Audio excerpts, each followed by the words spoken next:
From Fox 5 New York, it's time for more Good Day New York. We love our pets. They bring unconditional love, life lessons, even health benefits to our lives. But as adorable as they can be, they don't make great gifts because getting a pet shouldn't be a spontaneous decision. Christal Young joins us now with more.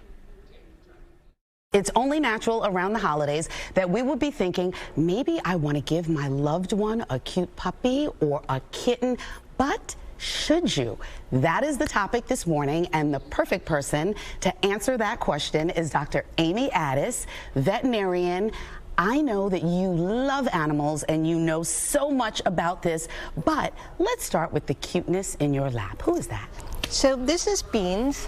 He's a puppy from Best Friends, and he's available for adoption. And who do we have down here? That's Frankie. Frankie's an 8-month-old kitten who didn't really enjoy being on the set, but we wanted to show him off. So Gotcha. Frankie is not ready for his close-up, but it's okay, Frankie. We love you anyway. I think bringing a pet into your home is a wonderful thing to do, and they make fabulous presents, but they're not a spontaneous present. Okay. This is something you really should put a lot of thought into because it's a lifelong commitment. We're talking about the next 10 or 20 years, and you shouldn't make a decision like that just based on, oh, isn't that puppy adorable? Pets bring so much to our lives. They bring unconditional love. They teach our children life lessons. They enhance our health. Yeah. There are so many studies about petting a dog or a cat lowering your blood pressure. I want to tell you a story about how my own dog might have saved someone's life.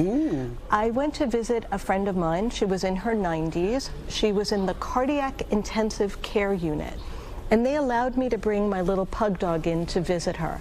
So we put him in bed with her, and within 5 minutes the nurses came running in. Wow. Just petting Leonardo, my little pug, converted her cardiac rhythm from something that was life-threatening back to normal. We have this adorable stuffed animal to make a point. Now, why is this stuffed animal here as a visual?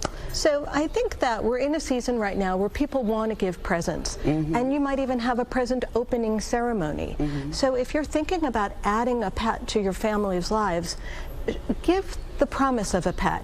And I brought this little stuffed animal here today to demonstrate that you could have something on Christmas morning or any other time that you're opening presents to prove that you really mean what you say. But again, this shouldn't be a spontaneous decision.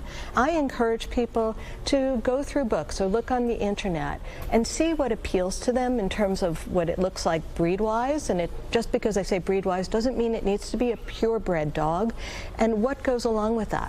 Do you have enough time to provide the exercise that a 45-pound spaniel would need? Do you have the desire to do the grooming that a long-haired cat might need? So pick something that's perfectly appropriate for your family. And then how do we go about getting this dog? We want to rescue. We want to adopt. There are so many wonderful pets out there that need homes.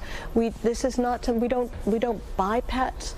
We rescue them because there's more love in a rescued pet than you can imagine, and I think it really teaches families how to be responsible and will help with an enormous problem we have in this country of pets that need homes. You know, it's very interesting because a friend of mine who recently adopted a dog from a place that, you know, had beautiful animals, and so it was definitely a rescue, but she said, I think this dog knows that it's been rescued. There's something in the temperament that it just seems so appreciative of being here with me. So I love that. I can't agree with you more. Every pet I've ever had has been a rescue, and I believe they just have more love. They know that they've been selected for a reason. Yeah. So it's a wonderful relationship. Absolutely. And then going back to the breed, I have another friend that got a Jack Russell Terrier as a gift.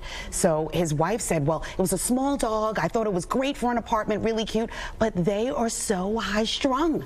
And he just didn't know what to do with this dog that had more energy than he had. And that goes back to what I was saying. Do your research, right? A small dog doesn't mean not a lot of energy. And different breed types really have their own needs. And again, you're going to spend the next 10 to 20 years with this pet. Choose what's best for your family. Absolutely. Well, that is great advice. Beans makes me want to just hug him up and love him. He is being so good. And you know what? Frankie just chilled right out, right? Frankie's a lovely cat. She'll make a wonderful home for someone. And again, she is available for adoption from Best Friends, but she just isn't ready to be on camera. We understand. You know what? Some mornings I wake up and I'm like, I'm not ready. But then I have no choice. So I totally understand. So let's just remind people, Best Friends, what is their website if someone wants to go on and stop in? Sure, it's bestfriends.org. Best Friends is a national organization. They have partnerships with many, many rescue groups around the country. But they also have a life-saving facility here in Manhattan, in Soho. And people can make appointments and go down and visit to see what animals are available for adoption. I think you've given people a lot of tips and a lot to think about. When you get that puppy, that kitten, you want to take your time, do it right, and enjoy that relationship for a long time. I agree with you, and it is one of the best relationships you can have. It's unconditional love. Thank you. Thank you so much for joining us this morning, and happy holidays. To you too. Okay.